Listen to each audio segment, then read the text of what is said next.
Pyeongchang, South Korea high fives. Champagne.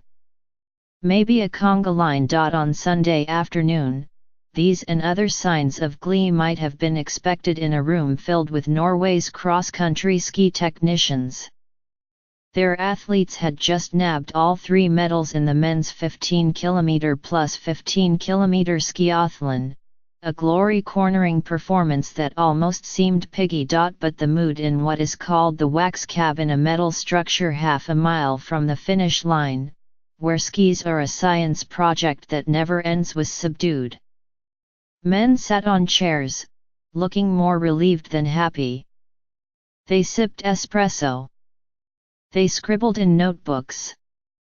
They would exult, albeit grudgingly, if prodded it's good, said Knut Nystad, standing in one corner of the room by a wall with dozens of skis. On the other hand, it's what Norwegians have come to expect. Tough crowd to please. Nystad, 47, oversees a group of 30 wax techs, as they're known. Their job is to divine the right combination of wax, skis, and snow at a given race, a puzzle with thousands of possible solutions. Get it right and a carbon fiber ski becomes a killer mode of non-motorized, alpine transportation. Athletes glide faster down hills and cover ground more efficiently through the rest of the course.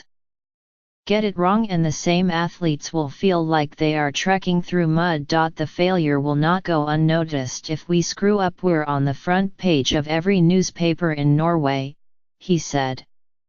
We become idiots, overnight. In most countries, few people know that wax techs are a thing.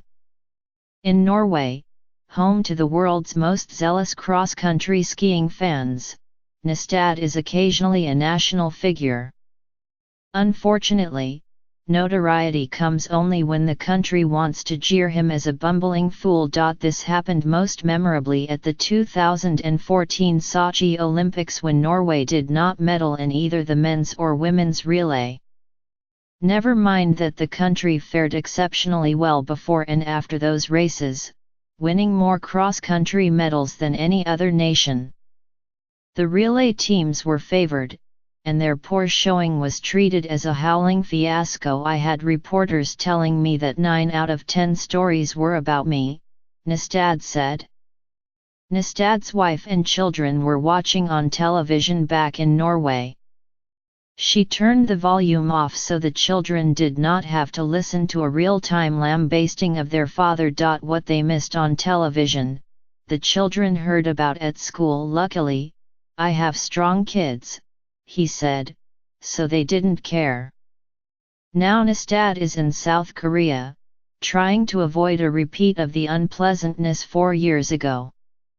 He has been here since January 26, testing the elements.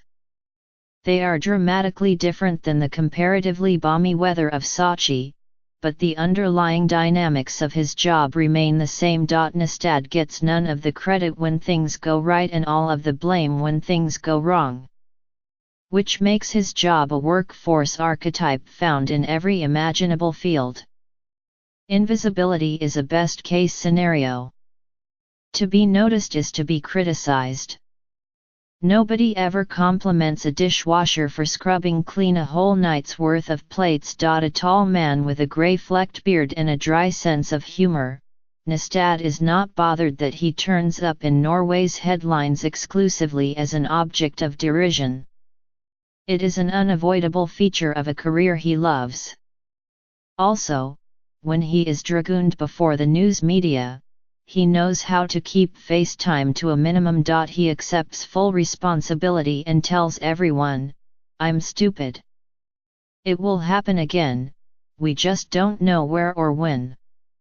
He does not give explanations, because those can take hours and make it seem like he is trying to dodge responsibility. Just take the blame, and you're a free man, he said. The truth is sometimes more complicated. Nystad believes that he and his team did, in fact, blow it at those Sochi relay races. and doping revelations about the Russians, whose men's team took silver, has not altered that opinion. He does not feel vindicated. That said, all wax men know they are often easy scapegoats. If an athlete is in bad shape, it's easy to complain about the skis, said Svein Moen, who worked on Norway's wax team for 20 years. Any failures by Nystad and his team are magnified because of the largesse the Norwegians bring to the sport. Norway's wax cabin is actually 7 cabins, and a small part of what could be called wax cabin village. Other countries have their operations here, too, all of them identical metal boxes stacked in 2-story rows like a modern trailer park out of Dwell magazine. Tiny national flags are taped to each front door.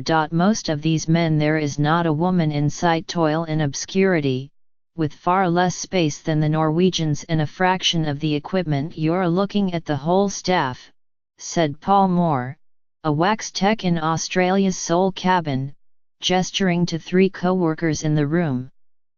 Nobody in the media is hounding us. There is an element of hide the recipe to this work. Some teams clearly want privacy. Slovenia's cabin has a sign beneath its flag that reads "Do not enter. Restricted area." In others, plastic sheets have been draped across the windows so it is impossible to see in. Anyone spying on Norway would need more than a powerful camera. They would also need ready access to a machine called a stone grinder, which weighs 2,000 pounds. These make faint etchings on the underside of skis. A groove in a vinyl album is a gouge by comparison. Part of Nystad's job is overseeing the creation and testing of a huge variety of etching patterns, which he calls grinds. It is a mystery to a neophyte how grinds could possibly make any difference, but many teams have stone grinding machines. Most left them at home. Norway brought 2, often whirring away in the basement of a nearby hotel. Nystad explained that the snow parameters in Korea are unique, so they flew in the grinders to figure out which patterns are optimal. Each day of the last few weeks, they have created new grinds, which they may never use again. The grind is just one of many variables. The team has a few dozen waxes, most of them manufactured by Nordic companies, with names like Swix and Toko, that specialize in ski products. No buts bees here. Then there are powders, which are sprinkled on top of wax to further reduce friction. In Norway's cabins, powders are stacked on green shelving in white plastic containers, each with a hand-marked label that suggests a scrupulous alchemist at work. One says 516, another says 516.9. The tech team has a database with test results of 7,000 combinations of grinds, waxes, and powders, along with scads of information about the weather in which tests were conducted. On race day, weather conditions are typed into the database, which spits out options. The catch is that weather conditions are never the same. Plus, the composition of snow is in a constant state of flux, even during the race. Mixtures that work at the beginning of a staggered start might be a disaster an hour later if the humidity rises or the temperature drops. As complicated as all this sounds, the summary above is like a haiku version of War and Peace. And there is never one answer. Every athlete's skis and wax must be tailored to his or her preferences and style. It's art, science, and luck. For the sake of sanity, Nystad tries to focus on the science. While he was talking, Johannes Klæbo entered the cabin. At 21, Klæbo is the youngest member of Norway's team, and he came in 10th in the race that had just finished. He was too stoical to seem either pleased or upset. On the question of whether wax techs make a difference, he was emphatic. Sometimes when you are double polling, it's like you're stuck, he said, clutching a fistful of pink ski poles as he headed back out the door. Sometimes it doesn't work. But the skis were quite good today. Quite good grip. Klæbo's grip seemed especially good 2 days later. Beaming as he crossed the finish line, he took first in the sprint classic, becoming the youngest gold medalist in men's cross-country history. There are experts who consider Norway's wax techs an underappreciated treasure. In a text, the Norwegian sports commentator, Ole Stoltenberg, called Nystad the man behind Bjørndalen's success, a reference to Ole Bjørndalen, a biathlete with a record 13 Olympic medals. Nystad says he is delighted to see Norway's athletes soaking up all the praise.